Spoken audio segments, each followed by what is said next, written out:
Saúde, amada igreja, com a graça e a paz do nosso Senhor Jesus Cristo, amém? A igreja pode se assentar, louvado seja Deus. O interessante é que o nosso Deus, Ele já sabia desde a eternidade quem iria estar aqui. Você pode dar uma glória a Deus? Louvado seja Deus. A igreja não para, irmãos, a igreja não para, a igreja já passou por vários processos de perseguições, e irá continuar passando por vários processos de perseguições, mas a igreja não vai parar, a igreja não vai desistir, porque nós temos um compromisso a cumprir e a honrar o nome do nosso Deus. Amados, nós temos aqui como tema, para esse mês, depois de tudo. Ou seja, foi até anunciado aqui, pela reverenda Tânia, o sentido do tema é depois de alguma coisa. E depois de alguma coisa, possa ser que de repente seja uma circunstância não muito boa, ou que seja uma circunstância boa. Mas depois de tudo, como que nós estamos? E o que é proposto para nós é justamente em Efésios capítulo 6, a partir do versículo 10, que fala a respeito da armadura de Deus, e ali fala a importância de nós nos revestirmos da armadura de Deus, para qualquer que seja a situação. E assim revestido, nós sabemos que nós iremos em Deus vencer todas as batalhas. Eu quero convidar a igreja, nesta noite em especial, a abrir a palavra do Senhor no Evangelho de Mateus capítulo 24. Esse Evangelho, ele fala justamente a respeito do sermão escatológico, um sermão no Monte das Oliveiras, a qual Jesus ali discorreu tudo o que iria acontecer, tudo que poderia nós, como servo do Senhor, entender a sua segunda vinda. E é aquilo que nós temos falado, nós temos visto e nós temos declarado isso com a nossa atitude, entendendo de que nós temos ver as coisas acontecer, e não tem como nós negarmos isso.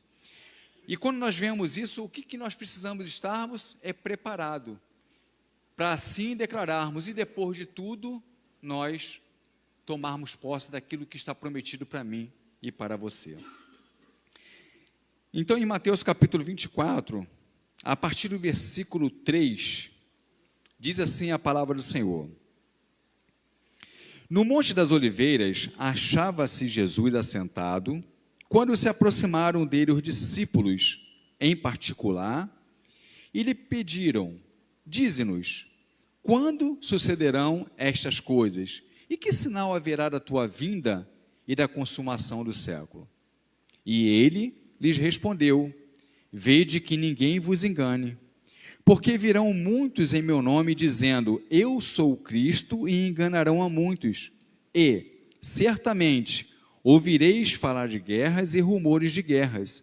Vede que não vos assusteis, porque é necessário assim acontecer, mas ainda não é o fim.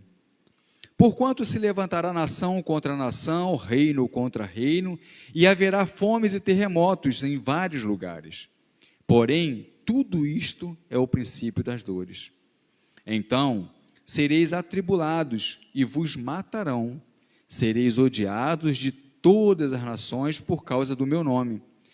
Nesse tempo, muitos hão de se escandalizar, trair e odiar uns aos outros. Levantar-se-ão muitos falsos profetas e enganarão a muitos. E por se multiplicar a iniquidade, o amor se esfriará de quase todos. Aquele, porém, que perseverar até o fim, esse será salvo. E será pregado este evangelho do reino por todo o mundo, para testemunho a todas as nações. O versículo 22. Não tivessem aqueles dias sido abreviados, ninguém seria salvo. Mas, por causa dos escolhidos, tais dias serão abreviados. Ó Deus, muito obrigado pela intercessão da tua igreja, muito obrigado pela oração do teu servo, pastor Fábio, Senhor. E neste momento, Pai, eu lhe peço, não só por mim, mas por todos nós que estamos aqui reunidos nesse momento para te adorarmos. Pai, que nós venhamos diminuirmos, para que tu possas crescer.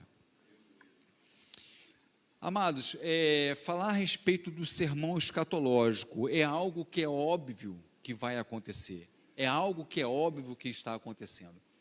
Quando nós entramos no contexto do sermão e no capítulo 24 do Evangelho de São Mateus, nós observamos de que Jesus, ele fala a respeito da destruição do templo de Jerusalém, e não somente da destruição do templo, mas de toda a Jerusalém. Ele estava ali já profetizando aquilo que iria acontecer e não deixou de acontecer. Esse fato, essa profecia já ocorreu. Ou seja, 70 anos depois de Cristo, essa profecia aconteceu. E nós vemos essa questão da destruição, ou seja, da ruína do povo. E ali o Senhor ele começa a proferir palavras, a profetizar alguns pontos que são importantes para que nós possamos estarmos atentos. Eu sei que são pontos que nós já conhecemos, mas que nós iremos discorrer nesta noite aqui, a maneira que o Senhor Jesus os apresentou e a maneira que ele está sendo apresentado para nós. Nós vemos aqui que é uma mensagem de alerta, ou seja, em vez de especular datas, o Senhor ele falou como que nós deveríamos estar nos comportando, ou seja, a maneira que nós devemos estar nos comportando, justamente mediante tudo aquilo que nós estaremos vendo. Ou seja, é com questão de perseverança, é com questão de fé, é com questão de acreditar, é com questão de podermos ouvir a pregação do Evangelho e não somente ouvirmos a pregação do Evangelho, mas vivermos a pregação do Evangelho. E isso tem sido importante para nós nesses dias.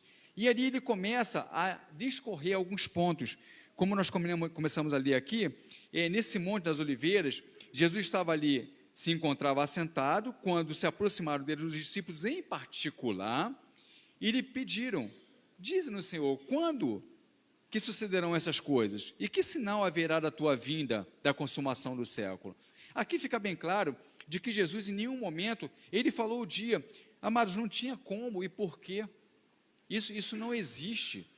Na questão da capacitação, daquilo que o Senhor nos concede, que é o exercício da fé, o que nós precisamos entender que através dessa fé, eu tenho que entender de que isto vai acontecer. Muitos, na verdade, já não estão mais aqui, mas a palavra do Senhor estão falando que ele está dormindo no Senhor, estão descansando para o grande dia. E essa questão de Tessalonicenses, a carta do apóstolo Paulo aos Tessalônicos, é bem claro porque está falando que está dormindo no Senhor pelo seguinte, porque está falando quando o Senhor vir buscar a sua igreja, quem irá primeiro? Os que estão mortos no Senhor. Irão ressuscitar, irão partir primeiro, e depois nós que se estivermos aqui, iremos também partirmos com Cristo. Então, amados, muitos já passaram por aqui, muitos já ouviram o sermão escatológico, mas muitos já passaram e estão descansando no Senhor, para esse grande dia. Mas o que nos importa é que nós estamos aqui. E essa importância é entendermos que nós devemos viver através dessa fé e dessa convicção daquilo que vai acontecer. Irmãos, não tem como não acontecer. Não tem como não acontecer. Hoje, em classe, nós falamos a respeito dessas situações, de tudo aquilo que nós estamos vendo, e na questão do que é mundo e do que é aquilo que é separado para Deus. Ou seja, Deus não tem a ver com as coisas do mundo. No entanto, que ele fala assim, olha, aquele que ama o mundo, não me ama. Ele é bem claro a respeito disso. Então, isso nos chama a atenção da importância da aproximação que nós devemos ter com Deus. Essa vida de santidade. A vida de santidade é uma vida de separação, é uma vida de consagração, é uma vida de aproximação de Deus. E é isso que nós devemos estarmos buscando com toda determinação. E a partir do versículo 4 ele fala assim, e ele respondeu, vede que ninguém vos engane, porque virão muitos em meu nome dizendo, eu sou o Cristo, e enganarão a muitos. O que acontece, amados? Aqui o Senhor Jesus está falando justamente a questão dos falsos profetas. Vamos entender algo, igreja? Quando foi que não houve falso profeta? Toda a história, ela sempre tem um detalhe de uma questão de um falso profeta. E o que é um falso profeta? É justamente aquele que apregoa aquilo que é contrário à palavra do Senhor. No Antigo Testamento, o povo tinha essa percepção daquilo que Deus apresentava ao povo através dos profetas. Então, não tem como nós ficarmos ainda nessa questão interrogatória de falar assim, mas aqueles que partiram e não tiveram contato com Deus, quem foi que disse que não teve contato com Deus? Quem foi que disse? Se nós estamos falando de um Deus onisciente, um Deus onipresente, um Deus que está em todo lugar, um Deus que se apresenta a todos, um Deus que não faz acepção de pessoas. Então, irmãos, não tem ninguém aqui que tenha partido, que não tenha tido um contato em saber quem é Deus. No entanto, que quando o servo do Senhor se apresentava a ele, se apresentava como servir um único Deus, somente um Deus invisível, um Deus que nós não vemos, mas que nós cremos que Ele existe. E é nessa fé que nós estamos. É nessa fé que nós estamos. Nós podemos não ver, mas a fé nos proporciona algo que nos leva a crer de que é fato, de que existe. E mais ainda, amados, de que nesta noite a presença do Espírito Santo está em nosso meio.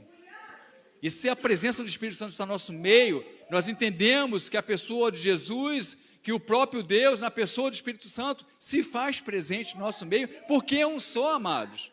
É um só. E aqui nós vemos, então ele fala assim, olha, tem essa percepção de que não vos engane. E o que acontece?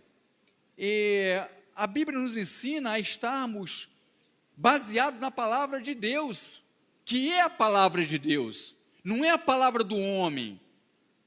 Não são os 40 autores que é o dono da palavra, não. A palavra é de Deus. A palavra que inspirou os 40, mais do que os 40 autores da Bíblia, foram inspiradas pelo próprio Espírito Santo, inspirada por Deus, para que escrevesse, para que hoje nós tivéssemos a palavra do Senhor como nosso manual de regras de fé e de prática. E não existe outro. Não existe outra fórmula de eu seguir a minha vida que não seja através da palavra do Senhor. Então não tem como eu ser enganado se eu estiver estruturado na palavra do Senhor. E quando nós trazemos esse contexto de entendermos de que os falsos profetas estão por aí, os falsos mestres estão por aí, vão estar, amados, até a vinda de Jesus, que está muito próxima, sim, mas eles vão estar aí. Mas e aí? Eu estou estruturado na palavra do Senhor? Eu estou sendo levado por ventos de doutrinas? Ou estou na conformidade daquilo que eu sei que é a verdadeira palavra? E ele fala que muitos irão para vir para enganar. Muitos falando mesmo que são Cristo. Muitos falando que são Cristo. Falando que são Cristo. Mas vão enganar quem? A mim e a você? Não, eu posso ouvir um glória a Deus? Não, de forma alguma, não vão enganar. Irmãos, nós estamos vivendo um tempo em que a inteligência artificial, ela já faz parte do nosso tempo contemporâneo. Ela já faz parte. Você sabe o que é uma inteligência artificial? De você ver uma pessoa que você convive com aquela pessoa, de que você sabe quem é aquela pessoa, e você recebeu uma mensagem dessa pessoa que não é essa pessoa, falando com a voz dessa pessoa, e te pedindo algo.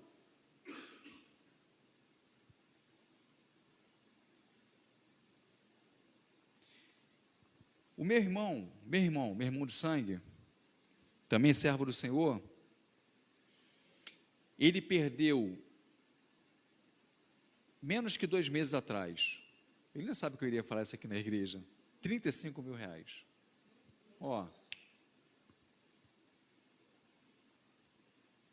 Uma tal irmã,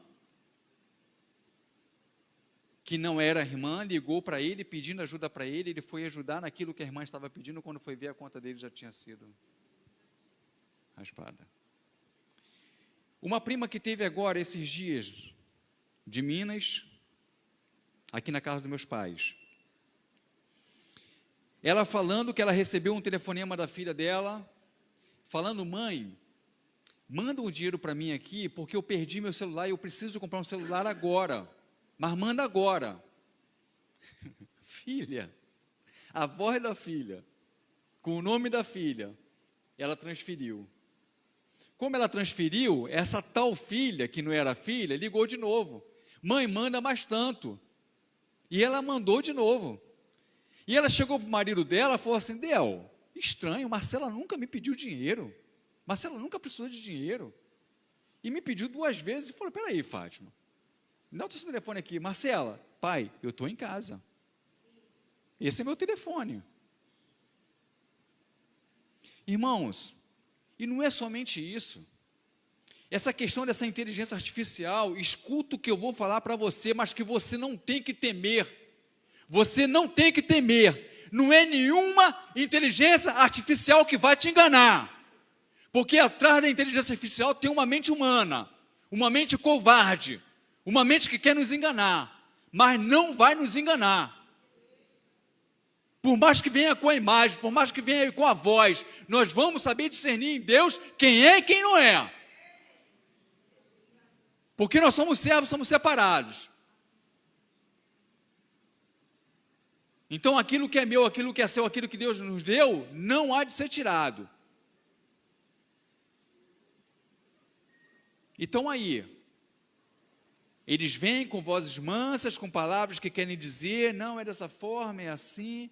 Vêm com as religiões, apresentando, mas não é assim, Quem foi que disse que é assim? Não é dessa forma, querendo nos conduzir, querendo nos colocar naquele tal do banho-maria. Não, irmãos, isso não é para mim nem para você não. Os finais do tempo estão aí, os finais do tempo estão acontecendo, Jesus está voltando, sim, mas nós não seremos enganados. Nós não seremos enganados. E ele continua falando aqui, ele fala depois do versículo 5, e certamente ouvireis falar de guerras e rumores de guerras, vede, não vos assusteis, porque é necessário assim acontecer, mas ainda não é o fim.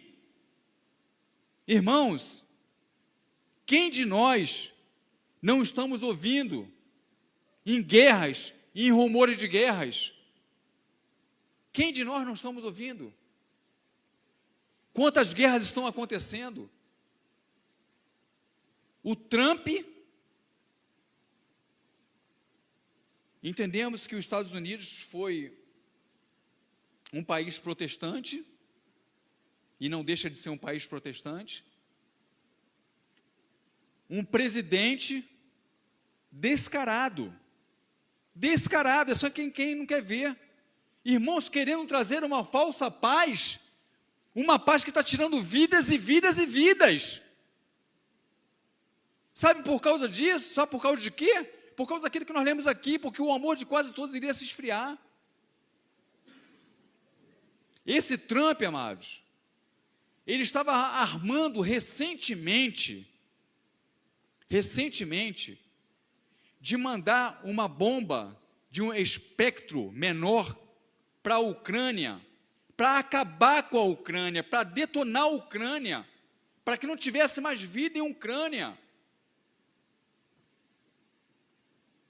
E ali, amados, a gente vê grupos de pessoas que se dizem espirituais, que se dizem estar vivendo um cristianismo, que não é um cristianismo verdadeiro, apoiando. Sabe qual é o apoio? O mesmo apoio que eu falei, que acabei de falar aqui, o que já existia no passado. Ei, vai que Deus é contigo. Mas como é que Deus é comigo se Deus não falou comigo? Se Deus falar contigo, tem que falar comigo também. Como é que é essa profecia? Ei, vai lá que Deus é contigo, vai lá, ataca mesmo, taca essa bomba aí, é pouquinha coisa.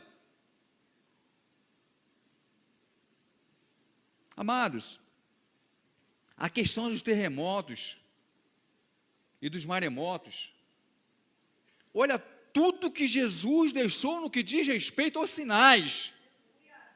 Os sinais estão aí, estão muito recentes, estão muito próximos, estão visíveis diante de nós. E como que eu estou me portando diante do Senhor? Como que eu estou me comportando diante do Senhor? Eu quero dizer para você, a igreja não se preocupa com aquilo que tem, de repente querendo te paralisar. Não vai te paralisar. Não vai te paralisar. Você vai continuar, você vai vencer. E o Senhor vai ser glorificado através da tua vida. Amados, se nós falarmos aqui dos grandes terremotos que houveram, o primeiro, com a escala Richter, que teve 9,5 de magnitude, foi no Chile. Sabe aonde fica o Chile? Na nossa América do Sul. Não faz fronteira com o nosso país, mas faz parte da América do Sul, irmãos.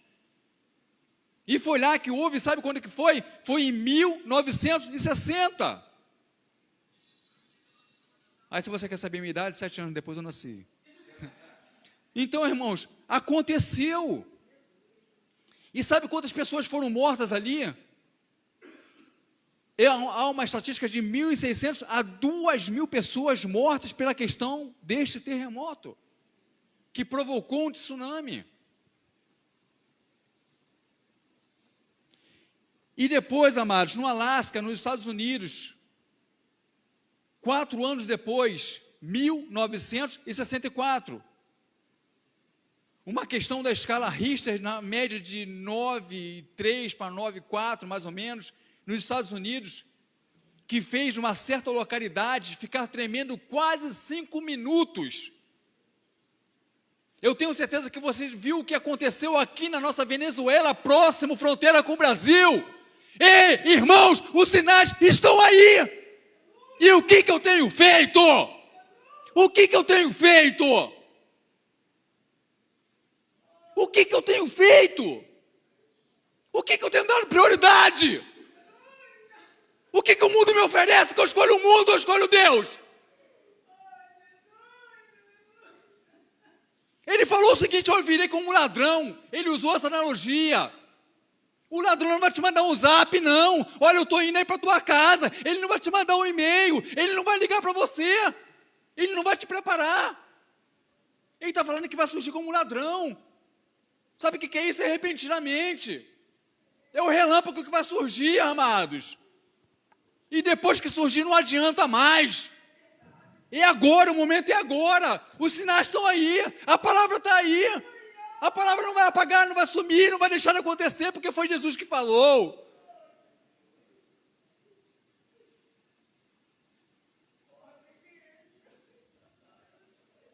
Irmãos, deixa eu pegar aqui os estados, para que eu não venha pecar na minha fala. Os estados que foram acometidos com tremores aqui no Brasil: Roraima, Amazonas, Amapá e Pará. Sentiram o tremor que houve na Venezuela. Eu vou dizer mais para a igreja. Sabe o que aconteceu 6 dias atrás? Possa ser que você não saiba.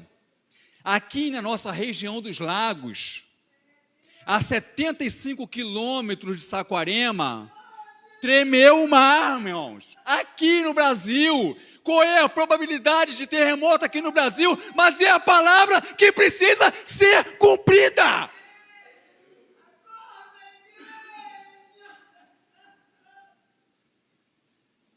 Amados, Venezuela. Deixa eu olhar aqui para mim não me pecar também. Um vigilante, ele foi resgatado depois de 8 dias. Está aqui, o vigia Hernan Rio, de 43 anos, após 8 dias. Um menino de 3 anos, ele foi resgatado após 6 dias, em meio aos escombros. Ei, irmãos, sabe o que eu estou falando aqui? É você olhar para uma situação e você dizer: aqui não tem mais jeito. Mas quando Jesus quer, quando Deus quer, Ele tira, Ele resgata, Ele salva e Ele cura.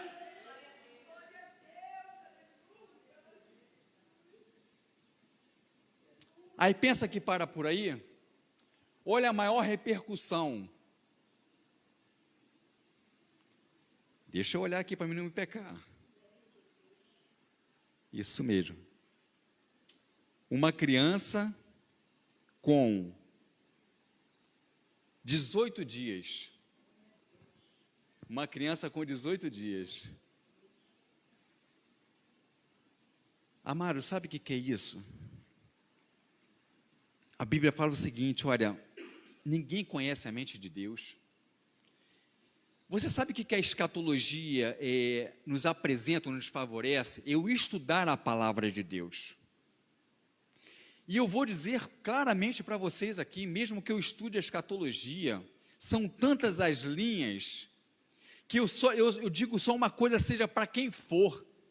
Na última fase que eu passei de um exame, eu falei assim, olha, eu digo e eu prego, linhas não salvam ninguém, quem salva é Jesus. Então, ficar preocupado, se você, deixa eu ficar quieto aqui, então, se você prega para uma linha, se você segue para outra linha, meu irmão, linha não salva ninguém, quem salva é Jesus, quem salva é Jesus. Porque eu fui batizado por imersão, porque eu fui batizado por aspersão, e aí? É Jesus que salva. Marcos, capítulo 16, versículo 15 e 16, ele fala assim, ide por todo mundo e pregar o evangelho a toda criatura, aquele que crê e for batizado será salvo. Aí vem, aquele que não crê, ele não fala do batismo. Aquele que não crê não será salvo. É o crer. É o crer, irmãos. E linha, está aqui. Nós cremos o quê? Que seremos arrebatados antes de tudo acontecer. Amém. E eu pergunto para a igreja, se não formos, Deus vai deixar de ser Deus? Eu só vou falar assim, Deus, eu estava enganado, eu só queria ser arrebatado antes. Vai deixar a linha, vai tirar o propósito de Deus? Então, quem conhece a mente de Deus, quem pode estudar a mente de Deus? Ninguém pode estudar a Deus, amados. Nós somos limitados. A gente não pode mudar o conceito de Deus. A gente não pode mudar o propósito de Deus. E é por isso que nós estamos aqui, amados, porque nós somos determinados a vivermos aquilo que Ele tem ordenado a cada um de nós. Nós estamos dispostos a isso. E continuando aqui, aí ele fala, porque se levantará nação contra nação, reino contra reino, e haverá fomes e terremotos em vários lugares. Porém, tudo isto é o princípio das dores. Olha, ele está falando que é o princípio das dores. Irmãos, os falsos profetas, eles induzem a reis, a presidentes, a lideranças, a fazer aquilo que é errado. Olha na questão de Jesus. Quem que vocês querem que solte, Jesus ou Barrabás? A voz que falava mais alta dos profetas falsos. Ei, Barrabás, Barrabás, Barrabás, Barrabás. Ei, o que a gente faz com ele? Crucifica-o, crucifica-o, crucifica-o. Ei, o Vox Populi não é o Vox Dei. Sabe o que é isso? A voz do povo não é a voz de Deus. Não tem, esse ditado não é para mim nem para você, a voz do povo não é a voz de Deus, irmãos. Porque a gente vê muitas vezes multidão se aglomerando e gritando numa só voz por alguma situação que não está glorificando e exaltando o meu Deus, e eu vou ter que ir junto com eles. Quem foi que disse isso? Quem foi que disse isso? A voz do povo é a voz de Deus. Quem foi que disse isso? Se Deus tivesse falado, aí sim seria, mas ele nunca falou isso. A voz dele é inconfundível. É inconfundível. No entanto, que o povo ficou ali, Moisés, ele só fala contigo? Ele só fala contigo? Ah, é? Então tá bom. Começou a falar todo mundo, epa, peraí, não quero ouvir mais não, quero ouvir ouve só você mesmo, tá bom. Irmãos, a voz de Deus para mim e para você é inconfundível. E ele fala aqui, que isso aqui é só o princípio das dores. Aí ele fala, então sereis atribulados e vos matarão. Sereis odiados de todas as nações por causa do meu nome.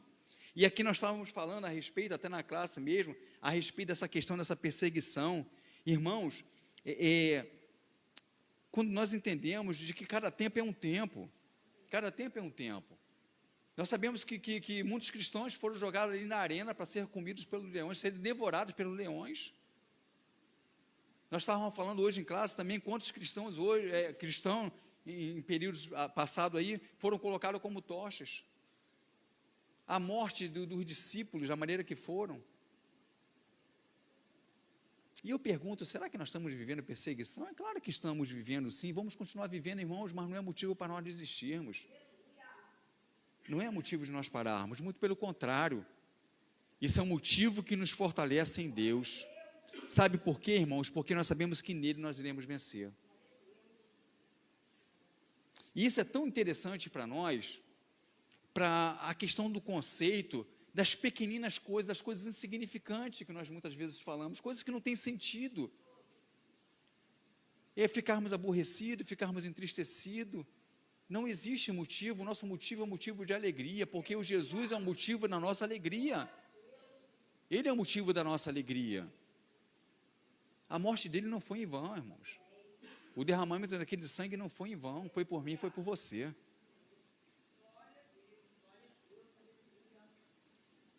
Aí no versículo 10, nesse tempo muitos hão de se escandalizar, trair e odiar uns aos outros. E é fato. Aí por causa de quê que fala? E por se multiplicar a iniquidade, o amor se esfriará de quase todos. Eu estou aqui profetizando na minha e na tua vida, isso não vai acontecer comigo e com você. Amém?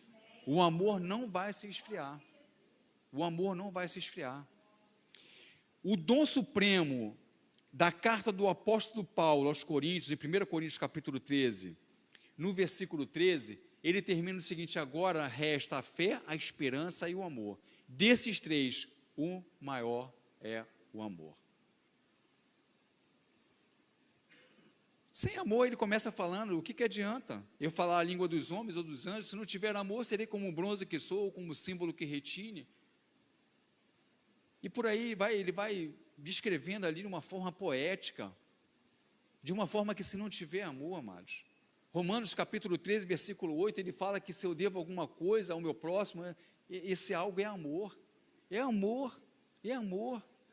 É comunhão, é compartilhar, é abraçar. É amor. Sem amor não adianta. Sem amor não adianta. É amor. E eu tenho que amar.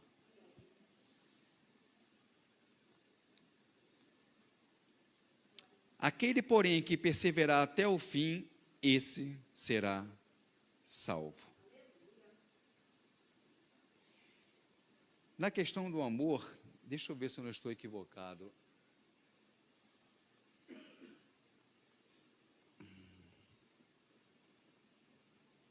Não, eu não vou. Eu estava tentando lembrar que versículo aqui, mas não está vindo na memória, não. Na questão que ele fala a respeito da questão do amor também. Irmãos, então, viver esse contexto aqui, de tudo aquilo que Jesus, no Sermão do Monte, proferiu aos seus discípulos, não é diferente para mim e para você. Essa palavra aqui, ela não muda. Sabe por que ela não muda? Porque ela é a palavra de Deus. E Deus não tem variação. Deus não tem aquele sentido, ora eu estou legal, ora eu não estou legal, não. Ele está sempre 100%. Ele está sempre acima de tudo e de todos. Esse é o meu Deus e o teu Deus. Então não existe variação. Então aquilo que está aqui, e louvado seja Deus, eu posso ouvir um glória a Deus da igreja? Louvado seja Deus que aqui está. Porque se Ele não tivesse deixado sinais para nós, como que nós estaríamos caminhando? Não sabemos nem o dia nem a hora, mas os sinais estão aí. E estamos vendo os sinais. Estamos vendo os sinais acontecer. Isso quer dizer para mim e para você, se eu finalizar a conclusão agora, Jesus está voltando. Jesus está voltando.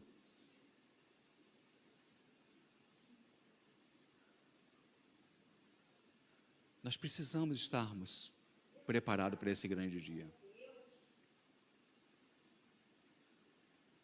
Irmãos, muitos partiram daqui,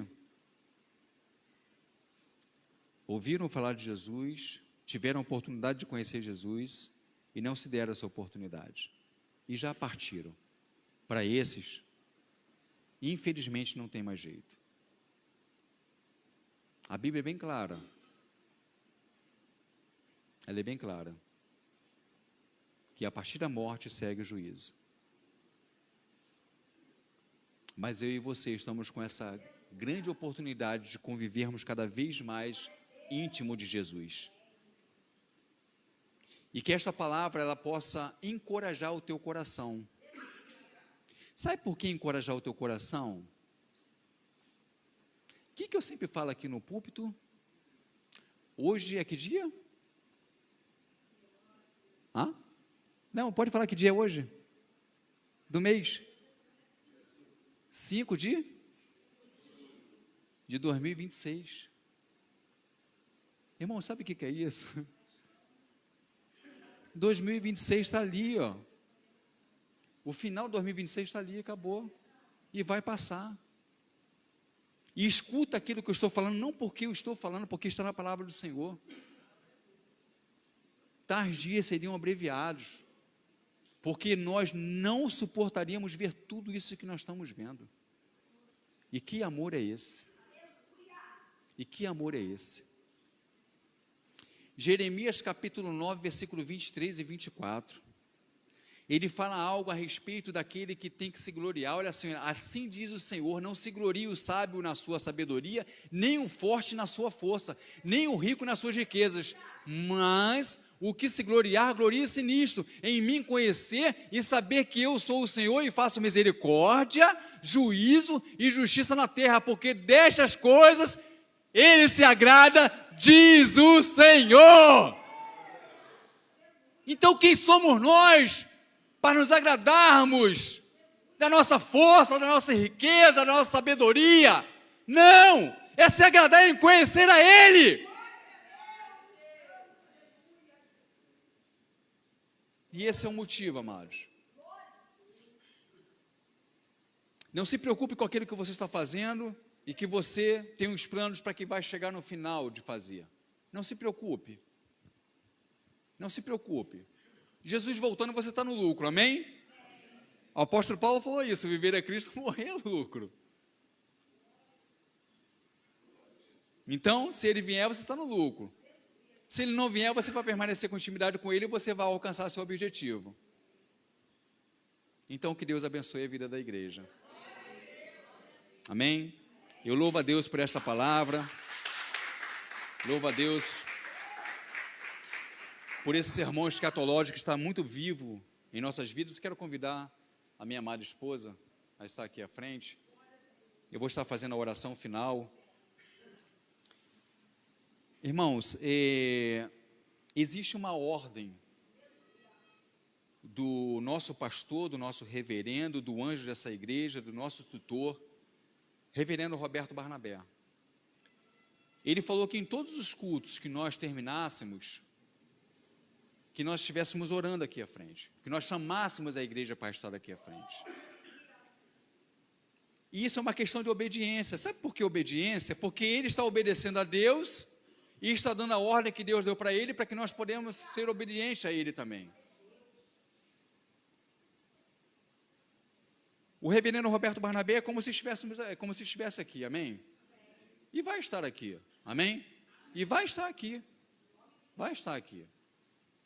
Já passou por algumas etapas, as etapas vão ser vencidas e ele vai estar aqui.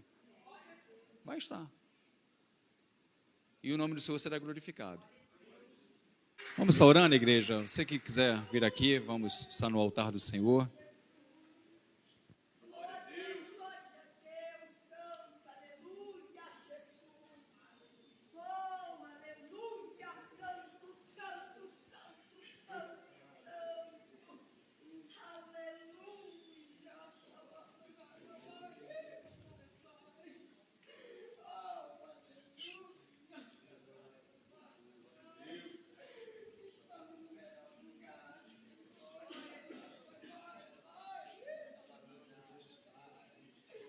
Ó Deus,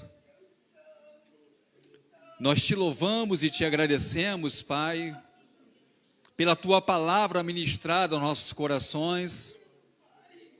Palavra, Senhor, que nos chama a um tempo de despertamento, Senhor, de tudo aquilo que nós temos visto acontecer,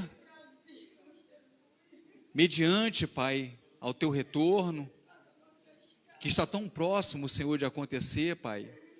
Senhor, eu sei que muitas vezes a expressão das nossas palavras, Pai, não contempla, Senhor, a aproximação da tua vinda, Pai.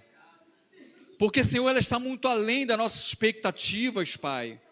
Está muito próximo, Senhor. Pai, tem sido muito derramamento de sangue, Pai. Tem sido muito falta de amor, Senhor.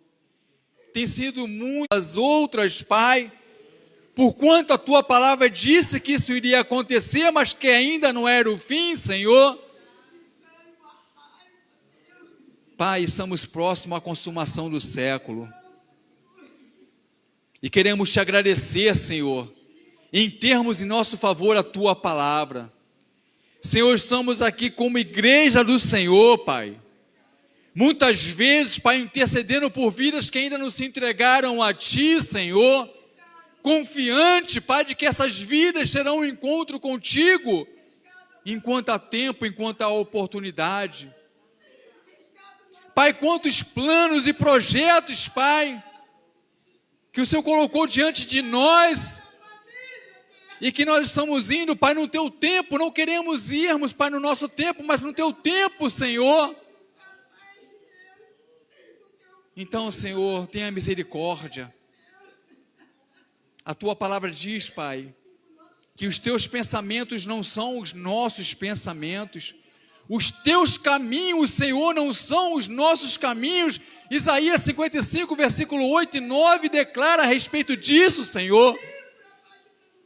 Então, Pai, de que nós devemos saber respeitar o seu tempo em nossas vidas, em saber, Pai, que o Senhor mostra o caminho e que nós não viemos tomar rumos diferentes, Pai, do caminho que o Senhor tem nos mostrado, Senhor.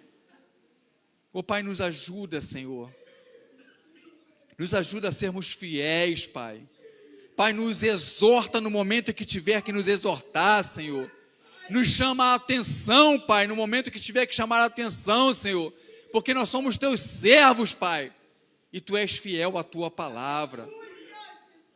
Então, Senhor, nesta noite em especial, Pai, nós queremos pedir, ó Pai, por aqueles que estão enfermos, que o Senhor tenha cuidado de cada um deles, Pai, de que essa enfermidade, Pai, definitivamente venha cair por terra para a glória do teu nome, Senhor. Pai, nós estamos declarando aqui que nós não nos importamos com o diagnóstico médico, da palavra final de um médico. Nós confiamos na tua palavra, na última palavra, Pai. Pois tu é o médico dos médicos, Senhor. Pai, trata, Senhor, cura, Senhor, toca onde tem que ser tocado, Senhor. Pai, muda a história, Senhor. As portas aqui estão abertas, Senhor. Nós precisamos estarmos nessa comunhão, Senhor. É tempo de comunhão, é tempo de amarmos, é tempo de nos abraçarmos, Senhor. A tua palavra diz que há tempo para todas as coisas, mas o tempo agora é esse, Senhor. O tempo é de perdoarmos, é de amarmos uns aos outros, é de dormir amando, acordar amando, Senhor. Passar o dia amando uns aos outros, Senhor, sem hipocrisia. A tua palavra diz, Pai, em Romanos capítulo 12, a partir do versículo 9, que o amor seja sem hipocrisia. Seja sem hipocrisia, Pai, nos ajuda a amar cada vez mais. Amar com o teu amor, Senhor. Amar com o teu amor, Senhor. Nos ajuda, Pai. Nos ajuda, Pai. Tira todas as indiferenças, Senhor. Que nós venhamos respeitar, Senhor, uns aos outros, sabendo, Pai, que ninguém é igual a ninguém, Senhor. Ninguém é igual a ninguém, Senhor. Nós devemos respeitar, mas olhar para a qualidade do meu próximo, Senhor. E saber caminhar com ele. Se necessário for, Pai, que não seja 1 milha, mas que seja 2 milhas, Senhor. Então, Pai, nos abençoe, Senhor. Continue nos abençoando. Assim como lemos na tua palavra, Senhor. Nós não queremos nos gloriarmos de forma alguma, Senhor, na nossa sabedoria, na nossa força, na nossa riqueza, não, Senhor. Mas nos gloriarmos em conhecer o Senhor e saber que Tu és o Deus, Pai, que ama a misericórdia, que ama o juízo e que ama a justiça, Pai. Nós não somos juízes, Tu és o único juiz, Pai. Então, Senhor, nos ajuda, Pai, nos capacita, nos dê força e que nós possamos declarar, Senhor, Maranata, Maranata, o Senhor está vindo, Pai, o Senhor está vindo buscar a Tua igreja e que nós estejamos preparados e que no nosso preparo, Senhor, os nossos também venham estar preparados, Pai, convictos, Senhor, de que nós iremos viver eternamente contigo. E assim, Pai, nós Te agradecemos e decretamos, Pai, a nossa vitória, em nome de Jesus, e que toda a igreja possa dizer, amém. Tome posse da Tua vitória, em nome de Jesus.